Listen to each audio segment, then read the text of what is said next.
నీ జీవితం, నా జీవితము యెహోవా యందు భయభక్తులు కలిగి ఉన్నట్లయితే 7 రోజులు 24 గంటలు చెడుతనాన్ని నువ్వేం చేస్తావు? విసర్జిస్తావు. చెడుతనాన్ని నువ్వు విసర్జించినట్లయితే దేవుడు అంటున్నాడు, అసలు నువ్వు ఏది కోరుకోవాలో నేనే నీకు బోధిస్తా. ఏ స్థలం కొనాలో, ఏ ఉద్యోగం చేయాలో, ఏ వ్యాపారం చేయాలో, ఎవరిని వివాహం చేసుకోవాలో, విద్యలో, ఉద్యోగంలో, వ్యవసాయంలో, వ్యాపారంలో, వివాహంలో నేనే నీకు తెలియచేస్తాను. అది ఎప్పుడట? నా యందు భయభక్తులు కలిగి చెడుతనమును విసర్జించినప్పుడు. మన జీవితంలో రకరకాల వాతావరణాల మధ్య మనం ప్రయాణం చేస్తూ ఉంటాం. మార్గము కొన్నిసార్లు మూసుకుపోతుంది.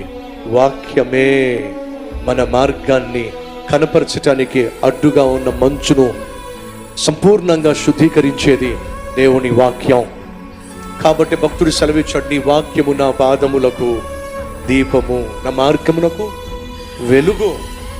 మార్గము కానరానప్పుడు, అర్థం పర్థం లేని పరిస్థితి గుండా నువ్వు వెళుతున్నప్పుడు, అగోచరమైనటువంటి సిచ్యువేషన్లో నువ్వు ఉన్నప్పుడు నీకు మార్గం కనబడాలి అని అంటే దేవుని వాక్యం ఏం చేస్తుందో తెలుసా? నీ మార్గాన్ని స్పష్టంగా క్లీన్ చేస్తుంది.